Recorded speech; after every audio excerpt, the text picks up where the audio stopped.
Okay. This is the just woke up and still feeling very confused edition of the podcast. I feel pretty good.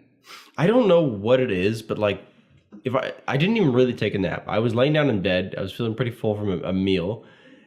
Maybe I slept into sleep because I looked at my phone and the time that I messaged you because I was asking when you were coming, and you said you were coming, and I got the message. I maybe fell asleep. I had about a 30-second window I could have been asleep. I feel like I've just been stone cold sleeping for like 8 hours. Oh, it's amazing what a little, like even the tiniest of power naps will do. Kevin O'Leary says, and some of the newer business tycoons say that they'll sleep for 2 minutes. Like they'll put their head down and just clock right out for 2 minutes, and it'll do wonders. And then when I used to do stage hypnosis, all the contestants, all the volunteers would always say that after an hour of being on stage, they would, even though they were running around, they would feel really relaxed, like they had like an 8-hour sleep. Like it's even a mental break. They're using different parts of their brain. I guess you can get that aspect of it too. I'm mostly just getting the disoriented side right now. Well, what day is it? It's sometime in June. Sometime in early June. Yes. Is it the 4th? It is the 4th of June. Okay, I got that part right. Yeah. Now, you were disappointed when we couldn't record on Saturday. I realize these dates have nothing to do with when you guys are watching this, but you said you had things to rant about. Oh, God. Saturday night.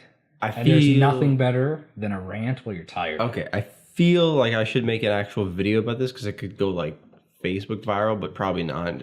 I'm planning on a video against Kojiko. We should both film ours when we both get really angry together, and then we could feed into each other's anger. Did you on my Kojiko thing? I think she probably told me something about it. Yeah, because it's went a lot farther than complaining over the fact that they didn't take my call for an hour. Like it's actually downright horrible customer service, being lied, being put back and forth. Where is it now? What's going on? Well, I mean, it's anticlimactic to say that it is currently resolved, Oh. but I have to deal with something that everybody is having issues with in just over a week. Somebody has to come to my apartment and switch over from one apartment to the next. That'll be fun. And everybody's saying that their technician isn't showing up and stuff like that. So maybe he'll get fired and there'll be a new technician. Well, I have a 4-page complaint because over the course of 1 week, you have enough to write 4 pages. I was on hold for over 12 hours. You could write a lot in 12 hours. Well, so I have a lot of time on hold. And I think in 1 week, that's over a shift of work. That's a little bit inappropriate. It's a lot of missed time. Yeah. But we'll see if somebody comes and switches over my internet, at least it will end on a positive note. I hope it does. Speaking of missed time from work, I took Saturday off work. Congratulations. That doesn't happen very often. As a follow-up, to buy the car that I mentioned in the previous podcast. It's a 2010 Ford Fusion Hybrid. I said it was a lowball offer. He took it. Mostly because other people on Kijiji were Kijiji people and dicked him around. Somebody said that they wanted to buy this Ford Fusion Hybrid from him, and that they would do so if he went and got a safety test for it, and that they'd be fine paying the full asking price, I imagine. So, guy, having faith in humanity, did it. It was only $180. Car had nothing wrong with it. Good news for me. But anyways, he got back to the guy and said, I've done the safety test. You can come buy the car now. And the guy said, well, I went down to the Ford dealership and I just signed a new financing agreement on a new Ford and I am perfectly happy with it. Sorry, I don't need your car. A couple other bad experiences later, guy called my dad back because my dad's sort of my intermediate for this one, which is really helpful because, I was able to get the car. And then the DMV happened. And it's something that is also unprecedented happened, in my opinion. Because I got this car for the pretty damn low price of $2,750. That's what I paid him.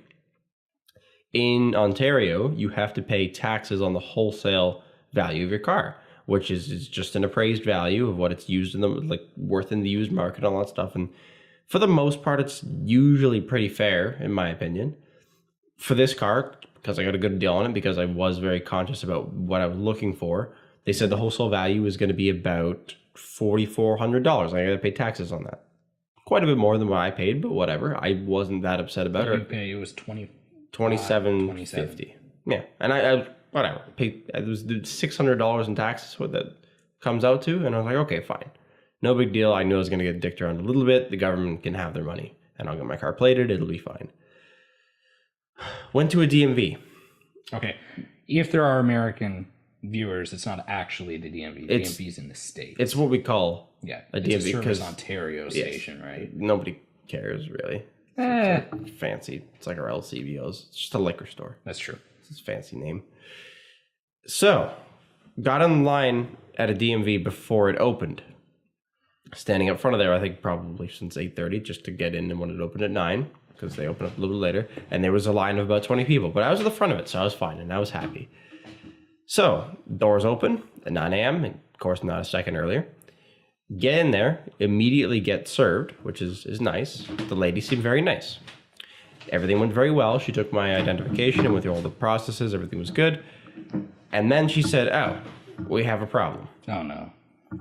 In front of her was the sheet at which I had. It was like an information package. You also have to legally pay the government $20 for each car. Yeah. Great. But anyways, it said the wholesale value. And she said, this number on this sheet printed off by your government about 4 days ago is no longer valid. It's been updated with more current information.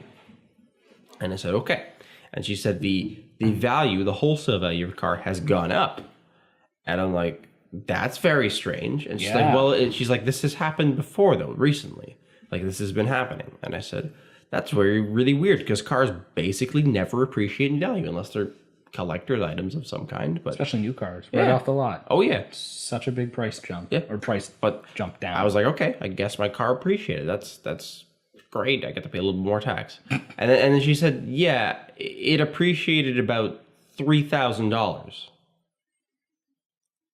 And I'm like, so you're saying the wholesale value of my car went from about $4,400 to somewhere in the mid 7,000s now. And I got to pay taxes on that.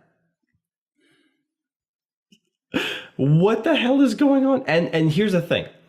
Maybe they were entirely wrong in their market assessment, or whoever does all of these things. Maybe they were wrong to say how low it was to begin with, and it should be this higher value. I don't actually know. That's not what I care about. It should be what is on your... Why can't the government honor an official government document that was created like 4 days prior? Couldn't do it. My dad was there. Yeah, there was... Do you have that government form? I do. Did they take it? I have it. Because the only thing that they could get you on is on that form in the fine print. It could say this is valid for a 24 or 48 It's valid for hours. 6 days. Oh. I went there in 6 days.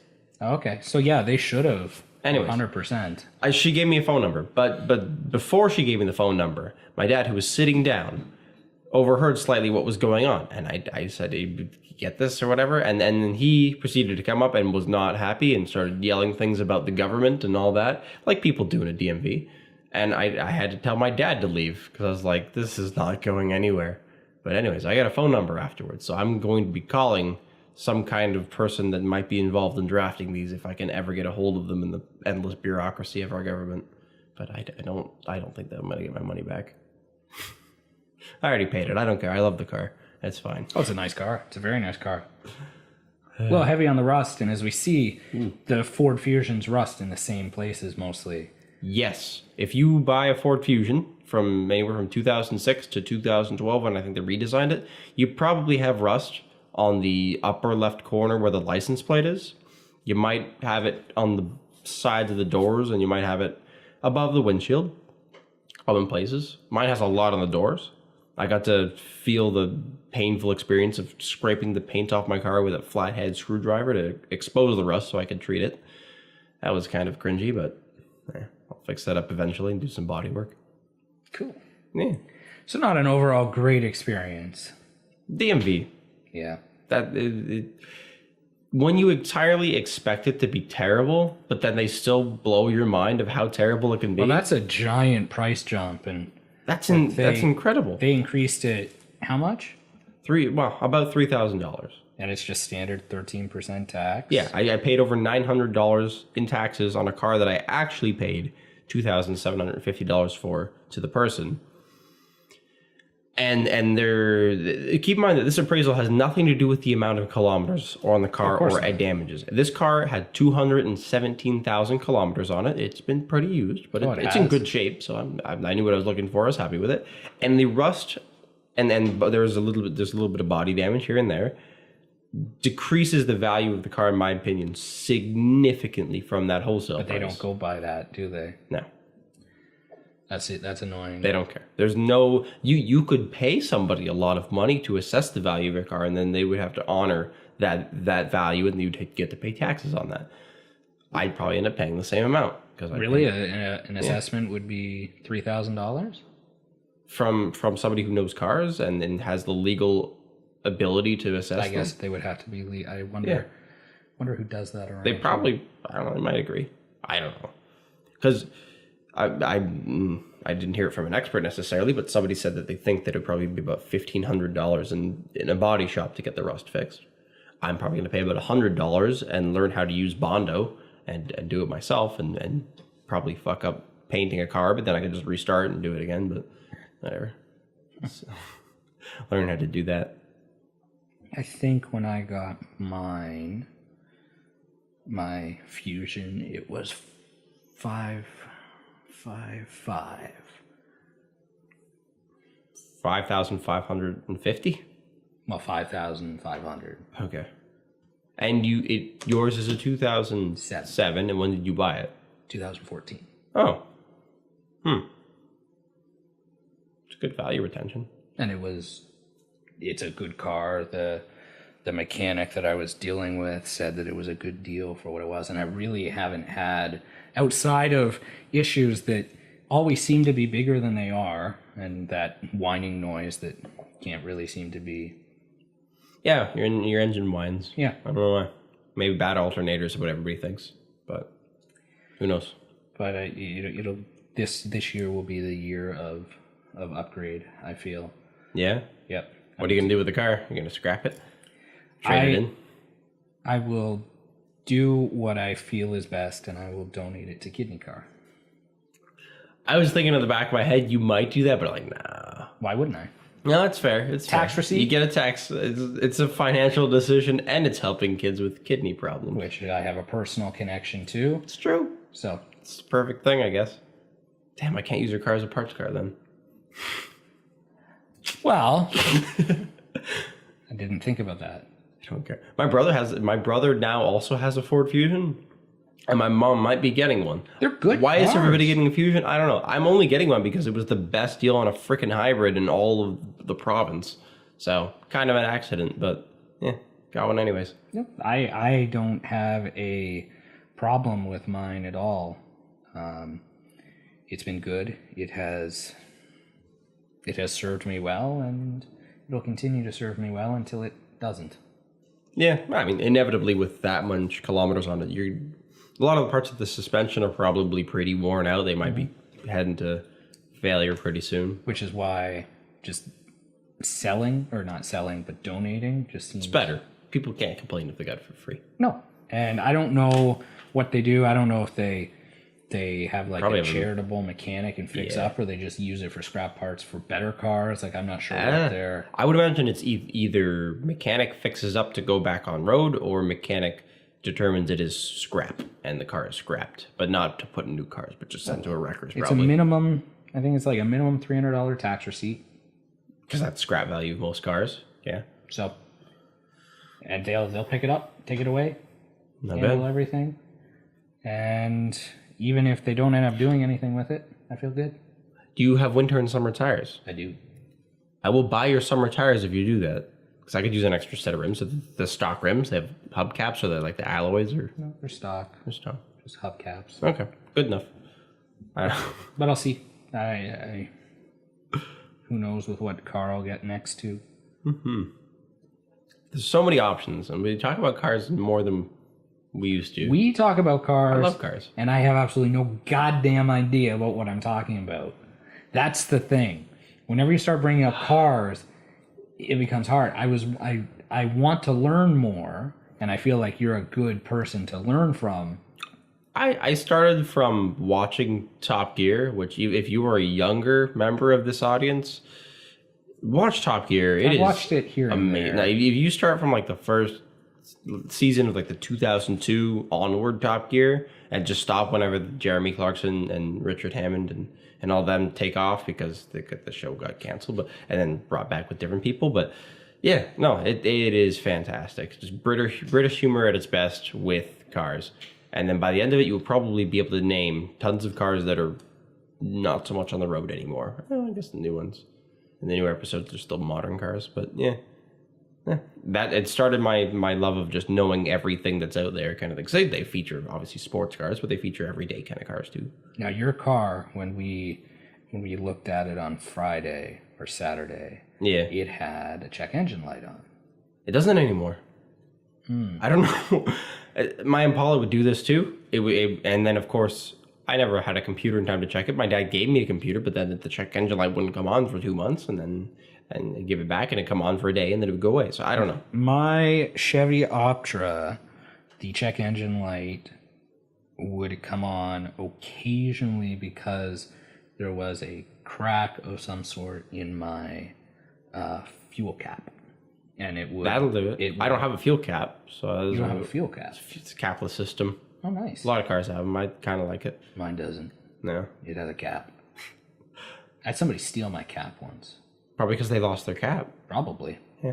So the weird crime of I lost my caps, and I'm going to inconvenience you by the most They petty don't cost that fine. much. No, like $10 at CarQuest. I mean, when you don't think, oh, I should check my cap before I drive. No. Start driving down the highway, check engine light comes on, you're like, oh, shit. Yeah. And then you take it, and they're like, yeah, there's no cap. We'd feel bad even, like, charging you a diagnostic. A mechanic told you there was no cap. I just quickly took it to my place. Oh. Because I now always check the cap first. It's a good first check. Yeah. Oops. We were talking about something just before this. I want to jump off from check engine lights. Let's just go with that. No, I bought a computer because I'm like, I just got this car. Whatever this problem is, I'm gonna fix it right now. Check engine light's gone. I have the computer. If it comes back, I can find it. But until then, I'm sitting around waiting. Is my car okay? Is it a fluke? I don't know. No idea. You'd have to assume that there'd be a small margin error of fluke check engine lights. There's weird electronic things that happen sometimes.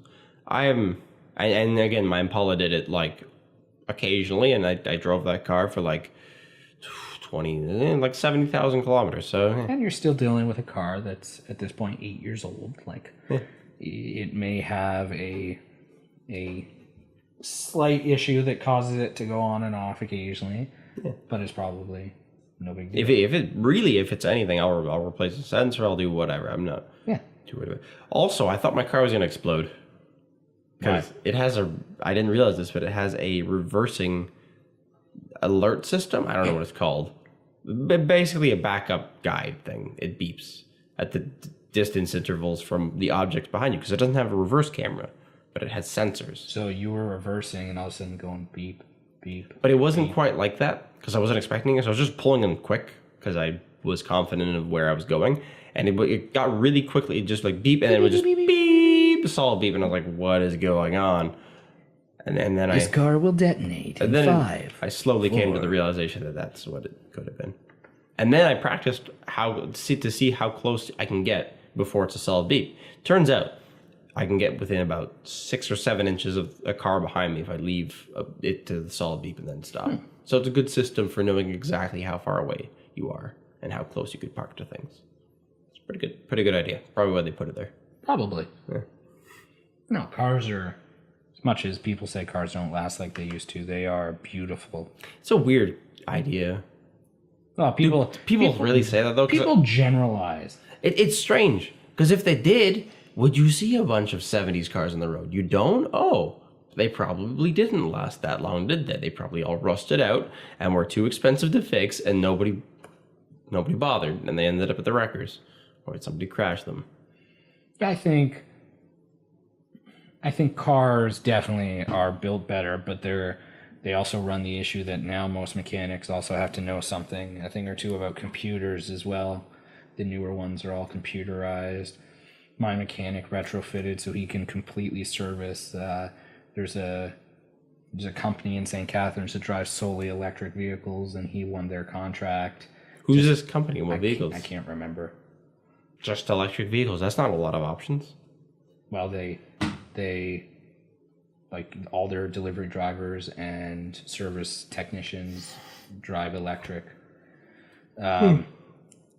And he services them, and I think that was his big push.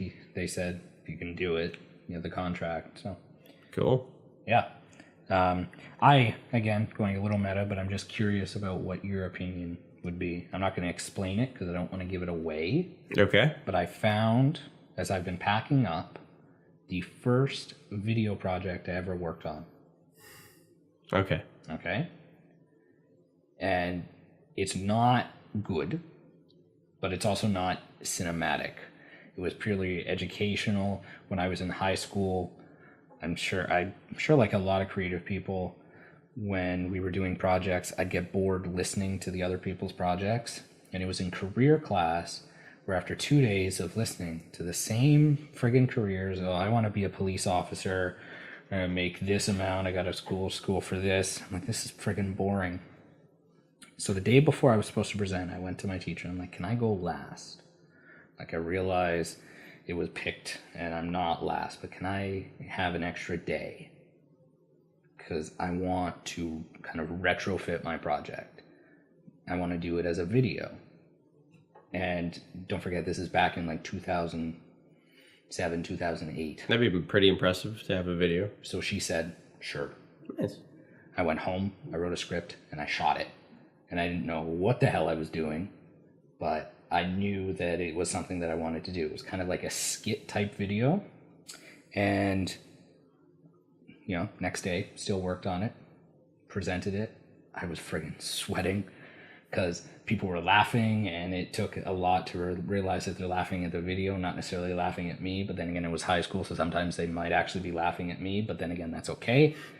Teacher said, I will, mark it at ASAP because I'm sure you're a little nervous.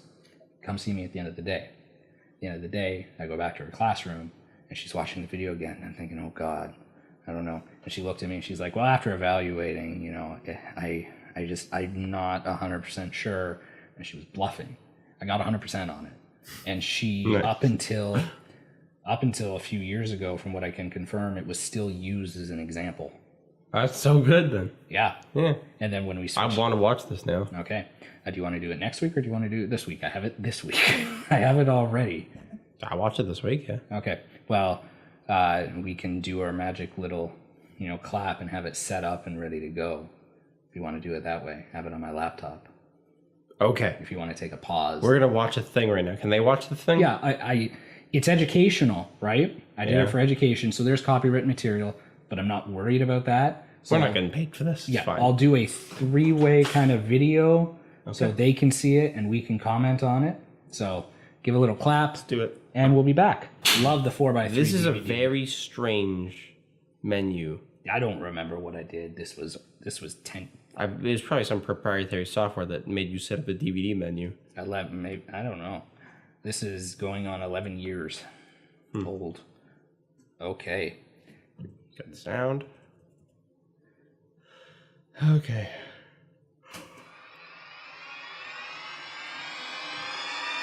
It's got an intro. It's better than us.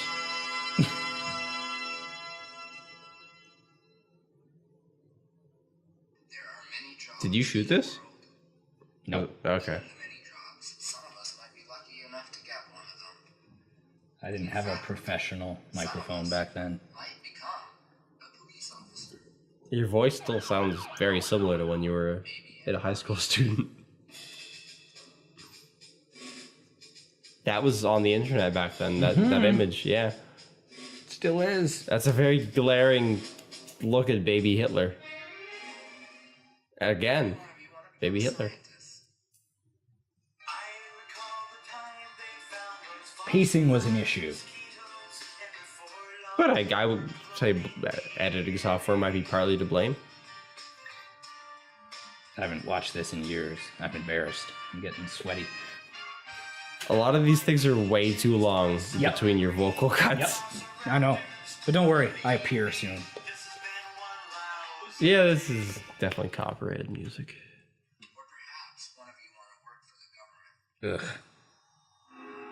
I knew it was too early to That's not the government. Have a very short life expectancy. Oh god. Although those are really, really great jobs, I would like to take you and show you my future. Allow me to take you to the Caribbean on a cruise. It should be worth noting that originally I wanted to work on a cruise ship. Huh. Oh, it's different than all the other kids, I'm sure. Yeah.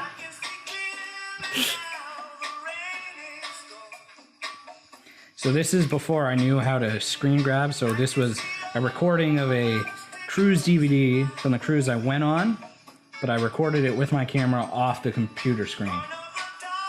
You can tell because the backlighting is terrible on the monitor, Yep. and it's on the video. That's the first appearance of myself and my brother. Well, most of you would know Oh. that the captain is the one that sails the ship. And if you've ever been on a cruise, you know that there are stateroom attendants who clean the room. Just saw a watermark. Waiters that serve the food, and the chefs who prepare the food. Although people were very naive back then and not likely to watermark their content still. Hiring entertainment. No watermarks. That would be the All this is the animations. cruise directors are in charge of I was self-deprecating even back then. budget among many smaller budget But then again, people thought I was lame back then, so I was just in agreement with them. during the day in such events as helping out guests. What time does the midnight buffet open? You gotta be kidding me. Midnight, of course. Okay, it's actually amazing that Windows Movie Maker would let you do split screen like that. Could you choose where the split screen occurred, or is it just the middle? Yeah. Yeah. I had a feeling based on how you framed this. Yeah. In my crappy basement. Yeah. And wine and cheese tasting. You also had a shirt that made you look like Steve from Blue's Clues. Oh, I did too. Yeah. Look at my hair, though. And when the night comes around, they turn into entertainers. Singing. Apparently, my opinion was I didn't want people to think it was a girl. Didn't work. I'm also not good at lip syncing. That hair, though. Oh, God.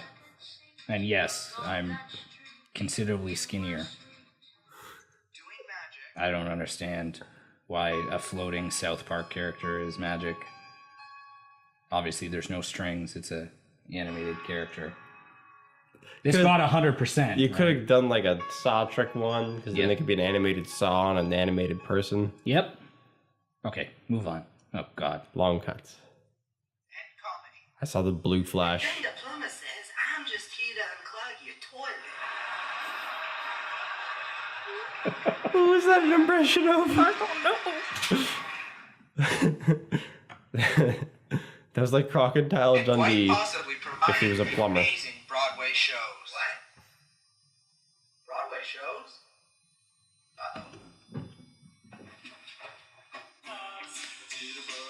I guess that was me implying that I ran and performed on stage.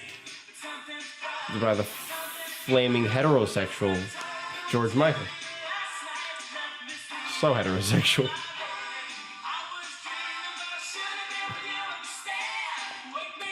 Such a good song, though. Yeah, wasn't I good? What the hell is wrong with my hair? Oh, it's all over the And place. amazing ice shows. Ice show? But I don't even have skates.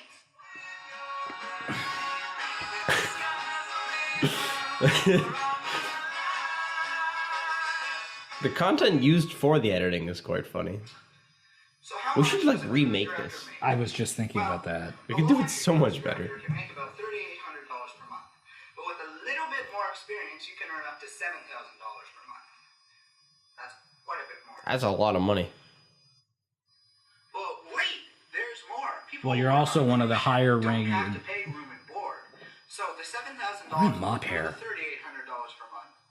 Or, Well, basically, whatever you do get paid goes directly to you, even though that you have to pay taxes, your income tax, probably a little bit of life insurance. So in the end, out of $7,000, you probably get 10 cents from it. But, you know, world cruising and being in charge of all the guest satisfaction. One thing I didn't mention is cruise directors are actually one of the higher ranking naval officers on the ship. Start out on top. So, You oh, stock photo. way up the ladder. Yeah, Going to from jail. stock photo. Just a stock photo. That's all it says. Didn't say who made it or who owns it. That's right, Jesse. The longer you work, opportunity will knock for bigger ships wanting more experienced cruise directors. Caribbean music playing, wine and It's obviously a picture. daily.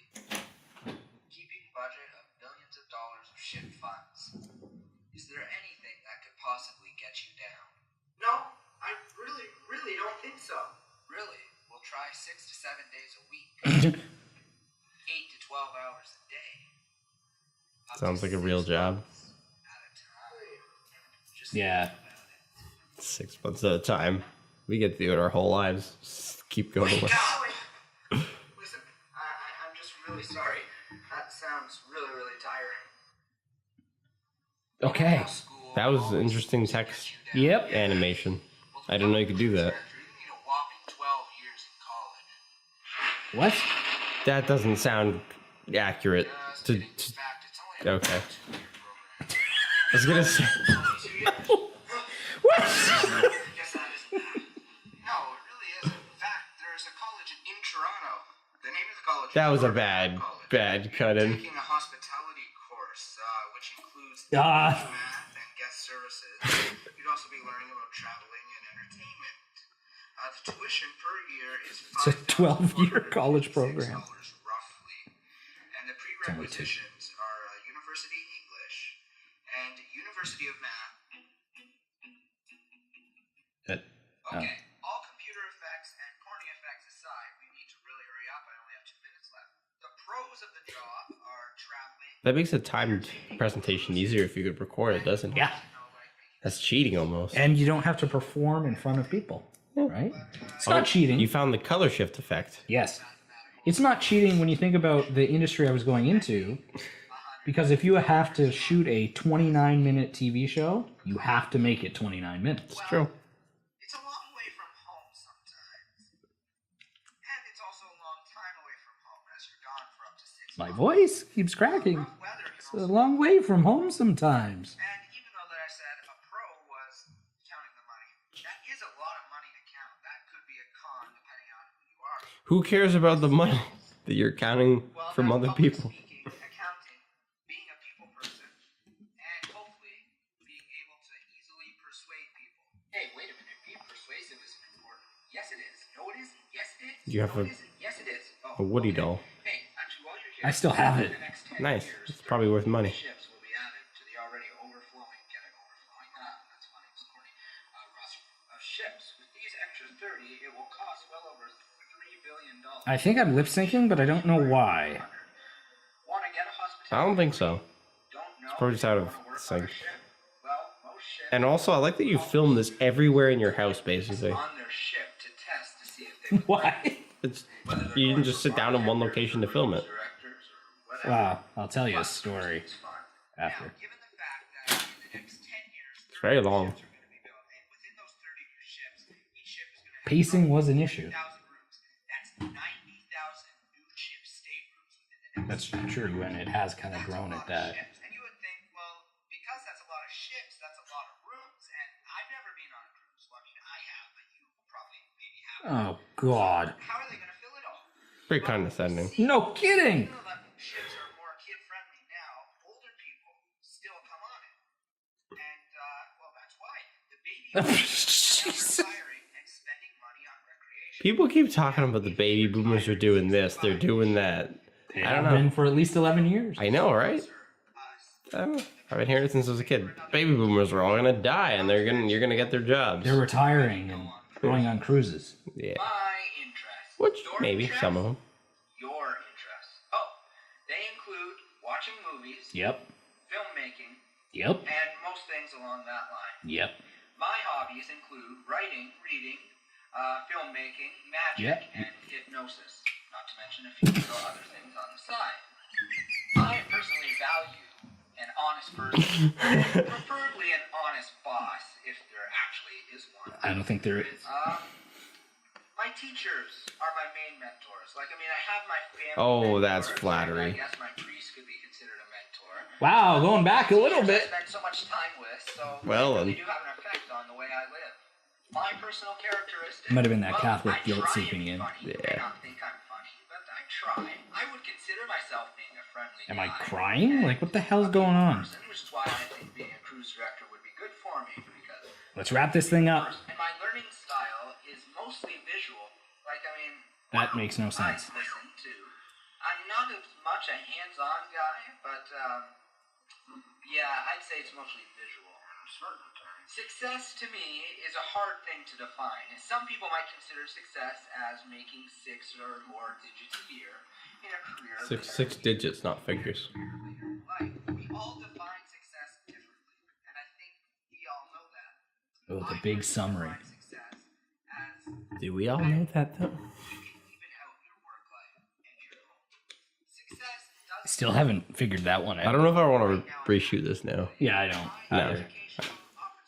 However, I was excited, but yeah, this has done its thing. Hmm? This served its purpose. It's good enough.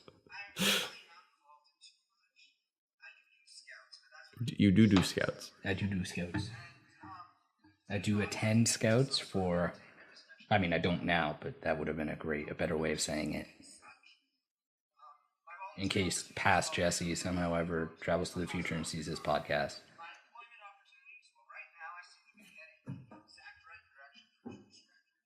You were heading in the exact right direction for a cruise director in high school. I was, but this is kind of the main catalyst. I realized I can make people laugh with a video. I would assume that I have hopefully settled down. 45. We have a few kids. Maybe not on a cruise. I think No. after I cruise around You a got- little bit, I might end up working in a hotel. You got 20 years. Under the same idea. So it's still quite a while. At age 65, hopefully I've retired and I'm going on a retirement cruise with my wife, planning to live on the ship. No, Jesus. Fun.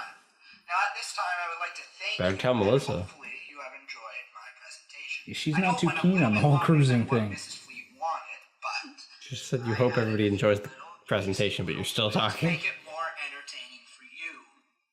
Because I know that presentations can get awfully boring. So hopefully you have enjoyed my twist to the normal presentation thing. Thank you for your time. I'm Jesse Dulster. Thank you for your time. I'm Jesse Dulster. I'm just gonna. I too recorded things without editing for the most part because I didn't really have any filmmaking ambition when I was in high school. But I too did this for my careers in civics class. Really? Yeah, I don't know what it was about. Were you the only person that did it, or were there other people? Me and Julio, who is living here now, Interesting. filmed one, and I remember he dressed up as Ozzy Osbourne at one point. I still have no idea what it was about. I took the I could reins find that. off of this one, or after this one, because when we switched to civics, we had to do 2 big projects in civics, and I created a really bad story arc. The first project we had to do, we were assigned with doing a research project on child labor. Okay. So naturally, because we're doing a video, my video partner, his name was David, him and I concoct this story where him and myself go back in time to when child labor was more around more, I suppose. Okay. And we kill 2 child labor slave drivers, I suppose, also played by David and I, which I believe were our descendants, or they weren't, but they looked like us. I don't know. And then the final one, which was the final project in civics, we travel through time to stop a tyrannous prime minister and end up going back to this video that I shot, kind of Back to the Future style. It was pretty crap, but I realized that's how I was learning that you can tell a story. So kind of neat. Mm-hmm. And then we did quite a few. I don't think I ever did a real normal written project after that. It was all visual. And then once grade 11 and 12 hit, it was more visual anyways because of my electives. It's pretty creative. I've tried to do similar stuff, but like in a bullshit kind of way. Like I remember at one point we had some kind of project where we had to write, I don't know, write something to do with, it was in biology class. We had to write a project. Anyways, it was something creative. And I said, I don't want to do that. Can I write you a song instead with the guitar parts? And then the teacher said yes. And then I just half-assed wrote some lyrics and strummed a guitar. I think I got an okay mark, but I put in probably a tenth the effort of everybody else in the class. I think they do. I would hope they do now as well, especially with the whole, every child, no child left behind type thing. I really hope that they still do welcome creativity in the classroom. A lot of, especially Americans, talk about how the modern education system generally beats creativity out of you and makes you kind of become a little bit more of a worker drone. It's kind of the worst of both worlds because it kind of stomps creativity and doing things differently.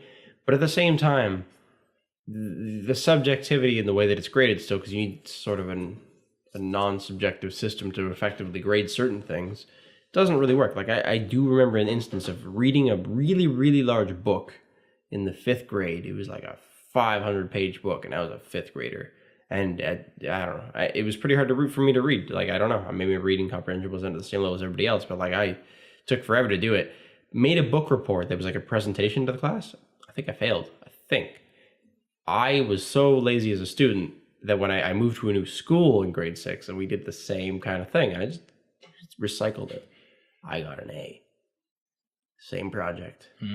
Yeah, that's weird, isn't it? I don't think I got that much better in my presentation skills.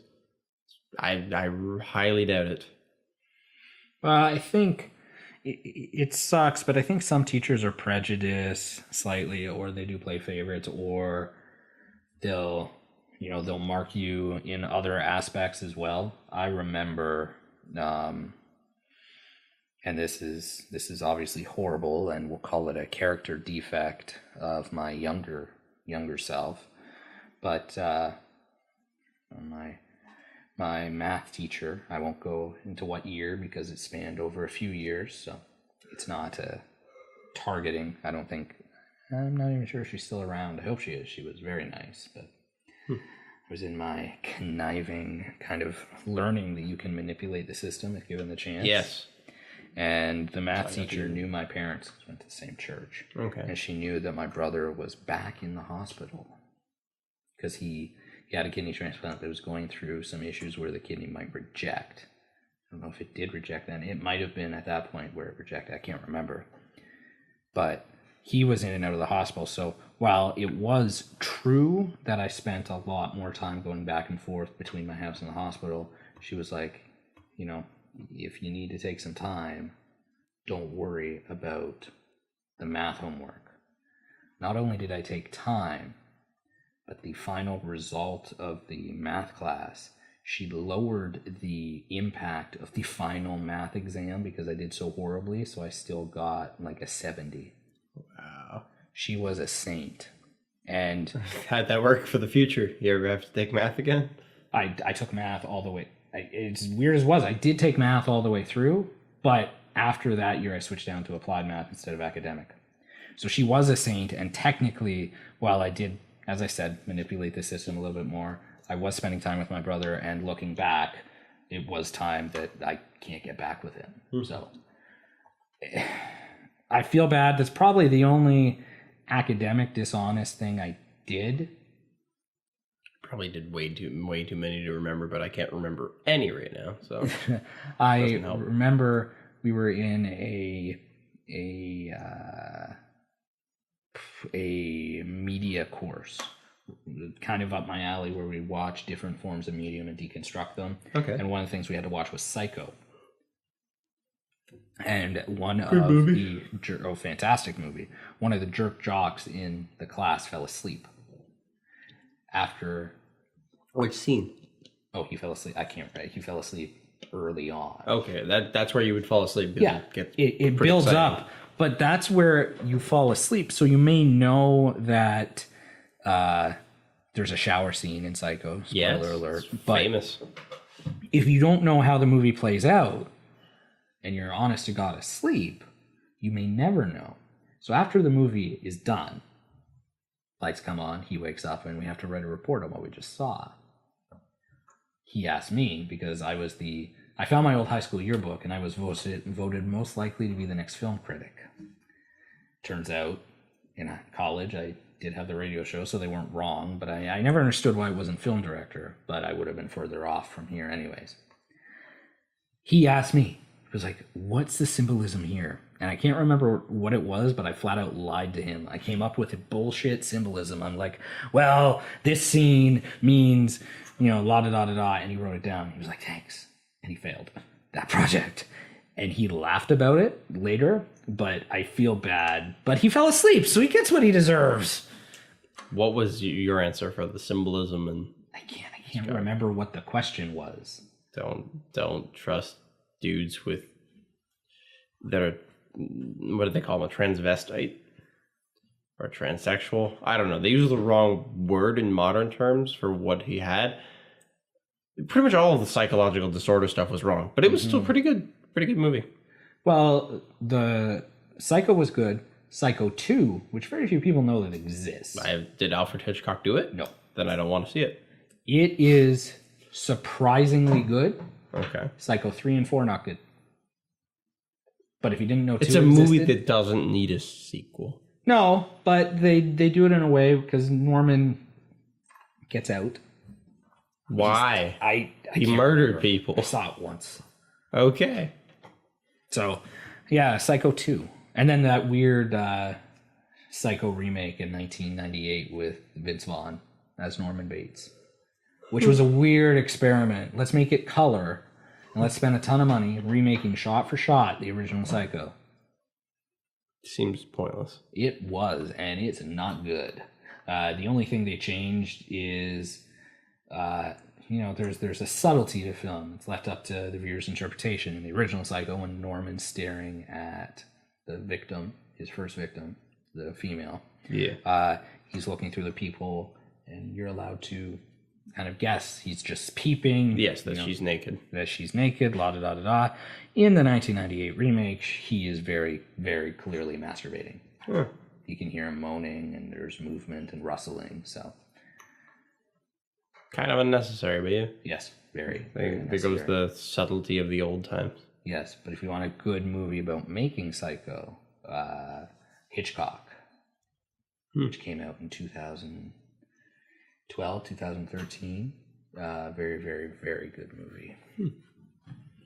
I think I would watch. It's just a documentary on all of Hitchcock's. No, it's a narrative based on his life and development, because he had some really weird fixations. He loved his leading ladies, like almost to a flaw.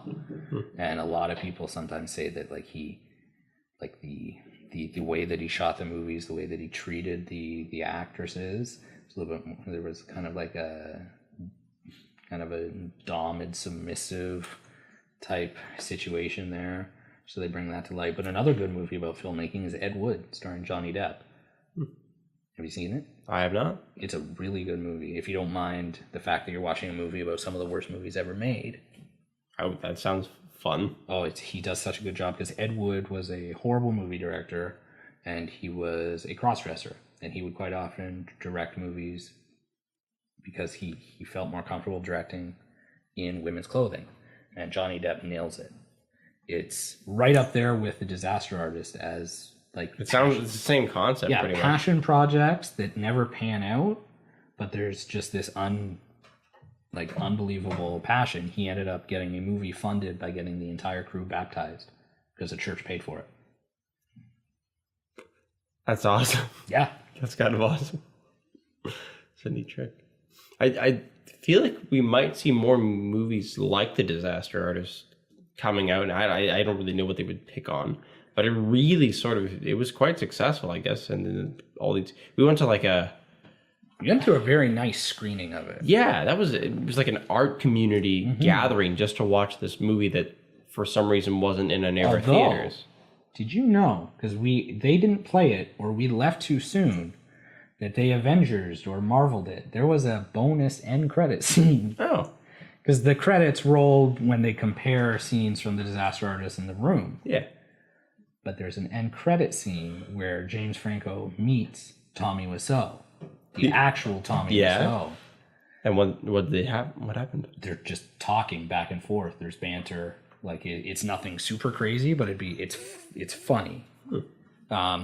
It was an interesting one because it was written as a book first, and then it was adapted as a movie. But there's lots of books out there that would make really, really good movies. I keep thinking that the making of Jaws would make a good movie, just because it's such a well documented behind the scenes story. So because the problem with that is, if you ever make a Steven Spielberg biopic, Jaws is in it. Jaws has to be in it, and it's such a symbolic movie for him. He said he used to, whenever he was around Universal in Hollywood, like Universal Studios, and he needed time to calm down, he would go to the old boat that was in the Universal backlot. So the old boat that the three guys go fishing on, the Orca, and he would just lay on the deck and close his eyes and think. It calmed him down because he had spent so much time making the movie, and he got so mad at the studio when they got rid of it, cut it for scrap and got rid of it. It was like, I would have taken it. Like one of the most successful movies of all time, even adjusted for inflation. Auction that off for a fortune. Yeah, but they do that with all their props. Unless it's super big now, they let every shark from the original Jaws just rot on the backlot. Yeah. They now show the shark from Jaws 4 as the big one, which Jaws 4 sucked. So they decided to preserve that one. But they had the shark. They did. And they changed their mind, I guess. So, yeah. Yeah. You never know what we're going to talk about. That I'm sorry, I put you through that. You forgot it was 15 minutes long. It's the shortest of the three. Pretty long. You mean, yeah. We don't need to see the other three. I think we got to make more content like that, because there's sort of this weird uninhibited thing that you have when you're in school. Even in university, I had it where you just make things like that. Mm-hmm. I don't know where, just as these fun little projects. But now, as an adult, I kind of have more time to do stuff like that. And I know I'd actually know what I'm doing. But I'm sort of paralyzed by just, okay, I need to do everything perfect and just put way too much time and effort into this. Every week I keep thinking I'm going to, instead of write a blog for the DH Media page, I'm going to do a vlog. But I never sit down and do it. And I end up thinking, well, the blog will just take I keep overthinking both of those things and not doing either of them. Well, I would really appreciate one of your vlogs. I know. I've half written two of them. Did you read Andrews? No. It's very good introspective. I saw part of it. I don't remember why I read part of it, not all of it, but I got to read the full thing. It's a very good introspective. He's got more coming because it's his funny way that happened on the way to DH Media, basically. Mm-hmm. So that's nice. Jesus Christ! I keep hitting this stupid pop filter so many times. I need a setup like yours. But no, his is neat, and Tila's going to write another one. Mine are getting a little too personal. I'm working on one for tomorrow. Although mine, I always try to go back to photography. Mine last week, because I've been doing a lot of packing, and I realized that the way that I cherish memories now has changed a lot from years ago. Because I cherish memories now in a good photo that I'll put on my wall versus having a box of trinkets that I'm never really going to use. Yeah, I hate clutter, so the trinkets have never been really the issue for me. It's taking a toll on me. So I've but photos for me are almost like accidental memory. Like, I would take pictures of stuff never really intending to look back at it for like memory purposes. But going through my photo, like every time I see one, I'm like, I was exactly at this place at this time, and I was with this person, and I know the entire context. Because most of my photos aren't of people or things like that. It's just of a landscape shot or a car that went by or something. Well, I know that's what all mine are now too. It's cool. And they're all big, they're all nice. Thankfully, I have access to a printer that's really quick. And I would much rather personally prefer a giant portrait of, say, the Cuban or Florida sunset than that. A piece of abstract art. Well, it's a flower. It's nice. It's just my personal opinion. I'd prefer to hang something that actually has a memory Some to it. value, yeah. Yeah. To it sentimentally. It makes me feel kind of badass. I have 20 by 30 in my bedroom that's not framed. It's the only one in the apartment that's big but not framed. I I taped it to the wall, and I really, really like the way it looks. It just looks like a floating window. I kind of like the frameless look. Like I tend to, if I do print stuff out, just make like a tiled sort of pattern around the room where there's no frames and they butt up against each other. It's I like Tila's jumble of random. I think they're photo booth photos. yeah, it's just photo booth photos. I have a bunch of small photos like from the Kidney Foundation charity and whatnot that I'm gonna do a collage with, so that way they can all be framed. Because my taste in style is changing, and now that I'm given a chance to redo it, I'm going In a to. new place, yeah. Mm-hmm. What's the square footage difference between the two? I've written down. I can't remember. It's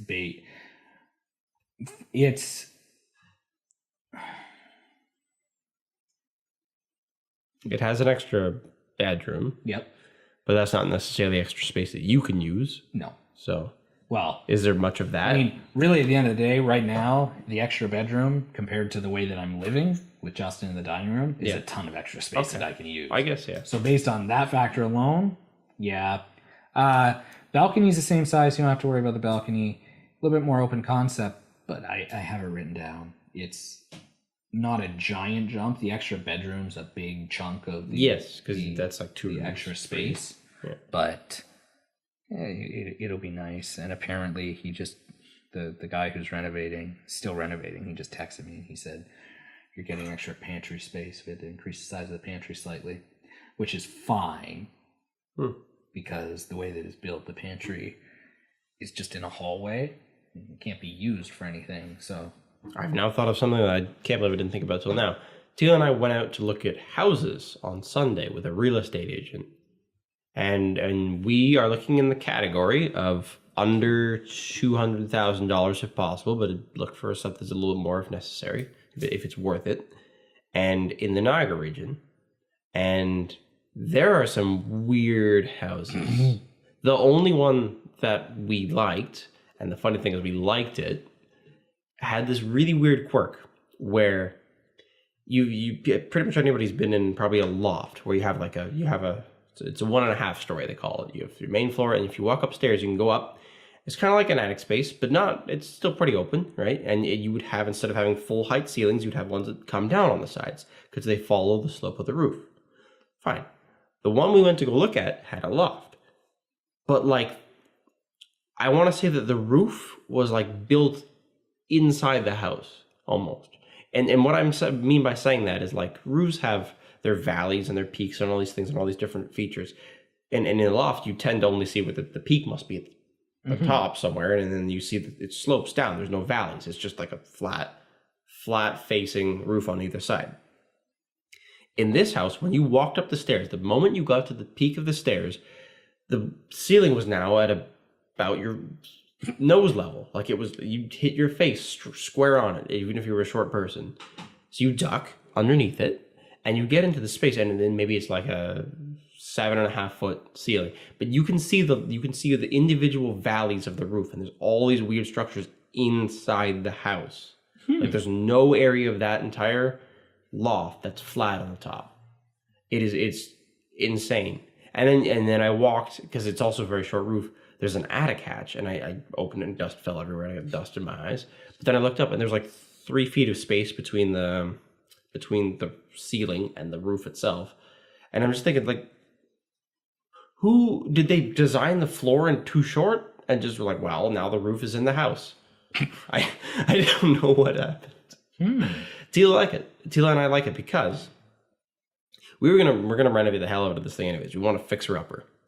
And the cool thing with that is we'd have to deal with the upstairs being weird like that for a while, because we'd probably restructure the entire basement and main floor to support what we're gonna do. But you literally just have to take the roof off, and we could fix the house. You redesign an entirely new roof, and you just raise, if you have to, raise the upstairs walls. I don't know if you have to. I don't know what the exterior walls look like. But that's like the coolest idea, because you get to put your own design of a roof on an old house. And then it goes straight from being an unusably small upstairs that has technically 4 bedrooms and a bathroom to something that's like a modern house. And that's all you need. Of course, a roof would be kind of expensive, but I would love to do it because I think I could do it. Pretty cool. That's the difference. And I mean, Tila and I have talked about it, and I think we know that there is a glaring difference. I don't have the patience or desire to do that, and I respect it, and I think you'll end up with a beautiful house. I can't do... there's still room for profit even if you paid people to renovate your house. So it really depends on what you're going for. But my stepsister and... I mean, her husband, so my stepbrother-in-law or brother-in-law, whatever, they do that. They're kind of like serial homeowner and flippers. They'll buy. I need the cash flow, but I'd love to do that. And they, every year or every time they do it, they do very, very well. They do it as much as they can do by hand. They do it, but they're both working professionals. They have 2 kids and whatnot, and it takes forever. They've been months without a kitchen at this point. I think, well, it'd be a bit difficult to organize, but the idea is to do it stuff in small bursts. Like if you are remodeling the kitchen, that's all you're doing. They gutted everything. Yeah, if you do it all at once, it's tricky. And that's the way they do it. Yeah, I guess it really depends on your lifestyle. For me, I don't want... I like the idea of cosmetic change, but I'm not one to... I'd prefer to find a house that suits what I like versus building to what I like. How do you feel about a house from the 1920s with all the original wood and like all these different rooms that they would like serve dinner in, and they have like a half wall where you could like put things through it, like, and then you have like, it's like a 2.5 story because there's a 3rd story loft, and it feels like something out of a movie almost, and I don't. It's intriguing. I want you to come see this house almost, because Is this the house you were talking about before, or a different house? house? It's a different one. It's in Welland. In the 200,000 price range? Yes. And it is, the woodwork in it is amazingly beautiful. What needs to be done to it? Because that's the kicker. You have me intrigued. You said after you just signed a year lease. I would say signed a... Oh, I guess you signed a year lease. I would say you should... To make it manageable, you should kick out the kitchen is very small. Yeah, it sounds like it needs to be opened up a little bit. No, it's gigantic. In like there's like a dining room, and there's like this living room area that you'd expect it to be like a gigantic mantel and a fireplace. And there is a fireplace. I don't think it's quite as extravagant as everything else. Like it's like the reading room or whatever, like a rich sounds bachelor. Perfect I don't know. For me. I'm trying to think of what all the special names of the rooms were, because it's like something you'd almost get like a tour of. But the kitchen is very small. The kitchen is like way smaller than the kitchen currently in this house. But I would say you knock that wall out, you make the dining room and the kitchen room the same thing. You have room to sprawl out appliances. That would be the fix that I would put in. It would take barely any time to do, in my opinion. The heating situation in the house is all... I think it's radiator heating or something. I don't really like the way that it's done. I think that should be reworked to be a more fluid system, so everything's the same temperature. And the loft upstairs, it's like a cork material on the roof. It's kind of like the one I already mentioned, but it's not so in the way like you're hitting your head on. Yeah, it's better than that. It's just a roof that's it's like a bubble. It's like a spherical room almost, but it's huge. It upstairs it's big. It's basically the size of our loft and our 1.5 story, but on the 3rd floor. It's a pretty cool house. I think it's 3 bedrooms on the 2nd floor. For under 200,000 or 200,000? Around 200,000. You have to send me the link. It's been on the market for 3 months or 2 months or something. So and why aren't people buying that? I think they do want too much. People got to lowball a little bit. I would probably offer under 200,000. I'd have to see it, but But it's incredible. But the reason I don't want it, and Tila, we I don't guess want it, that's a is we don't. If you're gonna buy it, keep the aesthetic. We don't want that aesthetic. It's I'd a have very to see the traditional aesthetic. house. We'll look at pictures after. yeah. I think that's a good place to end. Yeah. This promises of real estate. 'Cause I talked about a car on the podcast, and then I got the car, so I should talk about houses, and then maybe I'll get a house. Well, yeah, that's true. No, real estate. Teal and I have always had a differing opinion on real estate. Just because she's a buy, and I'm I put my chickens in a row, and I make sure. I don't know if that's the right term. Am I putting chickens in a row? ducks. Put ducks in a row.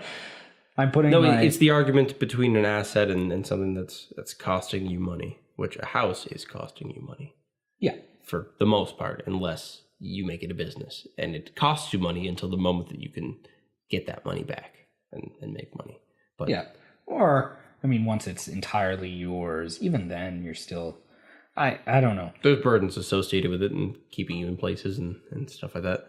I do understand both sides of the argument, but I right now, as we speak, am not living in a position where I have a partner that I'm living with. that's probably Right. the biggest determining factor in my opinion. If Melissa and I moved in together, there'd be There'd be no question. point. It's a double income. Yeah. Sure.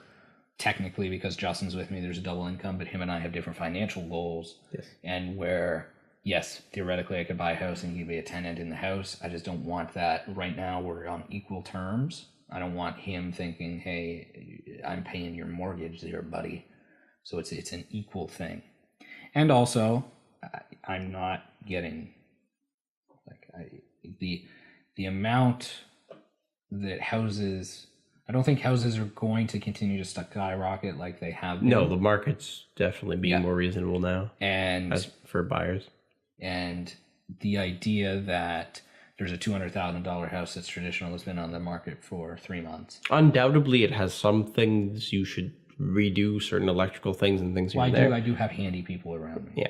Which is nice. So there's stuff like that, right?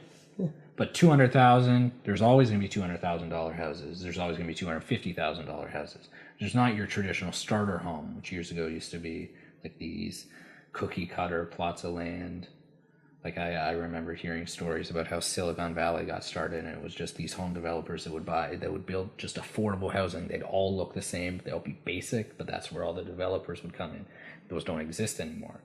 But I've sporadically been looking for, I guess, 3 years at this point, and the idea that there's always going to be $250,000 houses, or between $250,000 and $300,000 houses, makes me happy in knowing that I'm not concerned, and then if I do need to spend more or less, or find a house that is all wood and very fancy and kind of old, so I can sit in my reading room with a pipe and a glass of brandy It fits the aesthetic, I swear.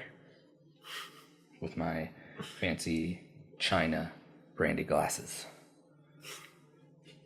I'll have to take a look, but yeah, this was fun. I really hope that next week we're doing something different, something virtual. But Yeah. I don't know yet. I'm excited. I hope it's the thing. Anyways, have a good night. Yeah, have a good night. This was fun. Signing off. So where's the house? Well, it's in Welland.